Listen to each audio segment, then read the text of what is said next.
I'm Jeffrey Zurofsky. I'm one of the founders of Wichcraft, the sandwich shop chain in New York City and San Francisco. I'm also a co-host on Bravo's reality television show, Best New Restaurant. I got interested in food when I was about 8 years old, and I was a latchkey kid with my brother. And my mom was an entrepreneur; she ran her own business. And so when I got home from school, we just got hungry. And my brother could burn water, so I was the one who figured out how to cook. I watched all PBS shows back in the day for like 3 hour block from 3 in the afternoon until 6 o'clock at night, and then I'd go and figure out how to look in our pantry and make food. I did that as a hobby basically from about 8 years old till through college. And then in college, just out of necessity, needed to pay my way through college. And I said, instead of doing these odds and end jobs that everyone else was doing, let me go work in a restaurant. Showed up in my favorite restaurant in town with 2 knives and desire to learn how to cook. And the rest, 22 years later, I was trained as a professional chef, ran a couple kitchens, and then wanted to feed my entrepreneurship a little bit more, desire to start a business. So it wasn't just about being a chef; it was more about building a business around food. So I did that about 12 years ago when I co-founded Wichcraft sandwich shops, based on green market ingredients, organic, healthy, but the way chefs would make food. So I have a blog called Chefrepreneur, and it's exactly this. And the tagline of it is adventures from the cutting board to the boardroom, and it's exactly what I think a lot of people don't have in their life, is a guidebook or some sort of handbook on how to get from point A to point B. If you love food and you love cooking food and you love making food, we all do that in our industry. There's no one in our industry who doesn't love food, but there's a big difference between making food and preparing it for everyone and knowing how to run a business, or taking that leap to get from your passion to actually a sustainable business. A lot of chefs get, through perseverance and hard work, get lucky, but a lot of them don't. And so my desire is to help entrepreneurs in the food space learn how to do what it is I did. And taking that leap was a big leap of faith. I didn't know what I was doing when I left the kitchen.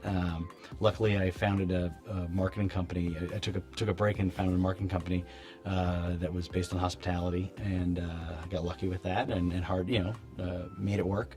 And then came back to the business with a fresh approach, which is I wanted to be running the management of the business. I didn't want to just be in the kitchen or on the dining room floor or in just management of the service. I wanted to be management of the entire business. And I was 26 years old, and a great restaurateur took a chance on me, and I was luckily running his business for about 2 years, and we did a lot of fun stuff.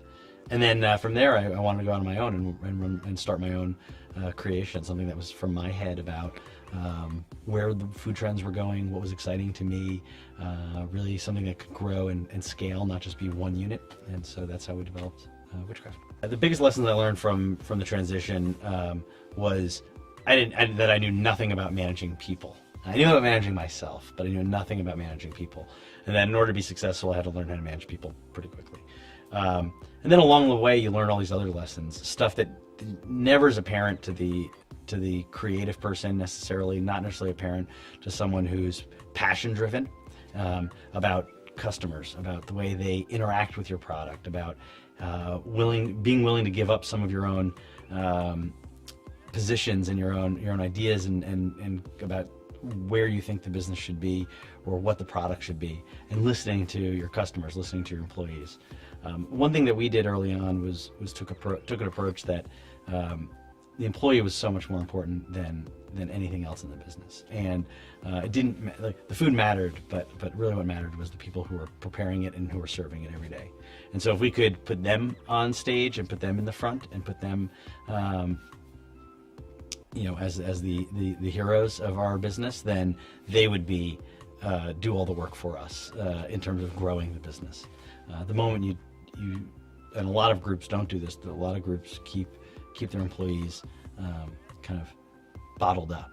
And I think the important thing is to let them be free. Make some decisions that you might not agree with, let them experiment, let them fail a little bit, and then you end up coming with, I think, a pretty business that's much more sustainable, especially in our industry. My biggest piece of advice for aspiring entrepreneurs in whatever industry you're in is, I think, get a partner. That's the first piece of advice I always give when I talk about what it is to be an entrepreneur. Don't go out alone. From there, I'd say use that to learn how to manage people. Building a business is not about you necessarily. It's about the people who can make the business grow. And that's the first lesson I learned when I was getting into this. And so I think a lot of people need to learn that.